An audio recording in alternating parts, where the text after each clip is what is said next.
Regarding the brand pyramid I was talking about, you'll find at its top Breguet, an absolute passion for Mr. Hayek, and the Lemania manufacture that came along with the acquisition.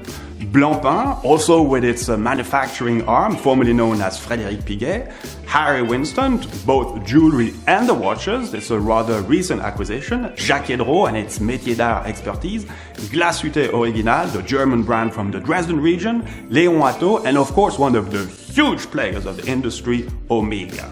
Going down slightly in this pyramid, you will find Longines, also a huge player with well-positioned products, Rado and its ceramic expertise, Union Glashütte, also a German brand, and then mid-level brands such as Tissot, again a huge player, Balmain, Calvin Klein, watches and jewelry, Certina, Mido and Hamilton, and finally Flic Flac, the brand geared towards kids, and most people in Switzerland had a Flic Flac at one moment or another in their childhood. And naturally, the Swatch brand, which celebrated its 30th anniversary not so long ago.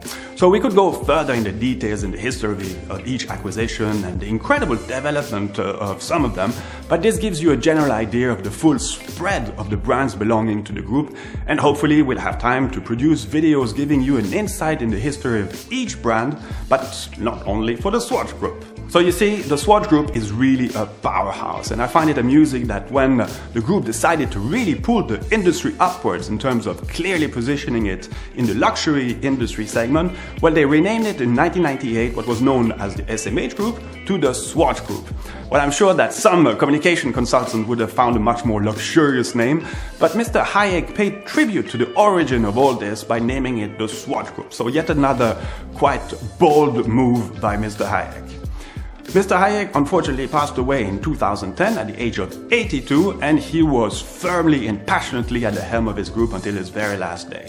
Now his family has taken over, and despite being a listed company, the management style of the group is quite different from other groups, and the entrepreneurial dimension is still very strong. For instance, during the last crisis of 2008-2009, most groups and brands restructured their organization and again fired quite a lot of people, which was not the case at the Swatch Group, and in today's turmoil the watchmaking industry is facing, this is still not the case.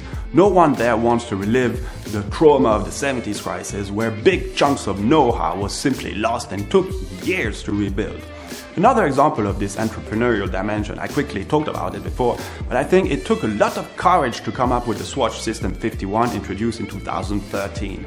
As this watch is fully made in Switzerland, required huge investment to put the production facility together, and proved that you can make pretty cheap but quality watches in Switzerland when everybody else was focusing on super high-end products. So yet another bold statement, I think. So the Swatch Group also possesses its own distribution and retailing network, but that's another story and for another report. So I hope you enjoyed this. Thanks for your time, and see you soon for our next video report dedicated to the power group of the industry.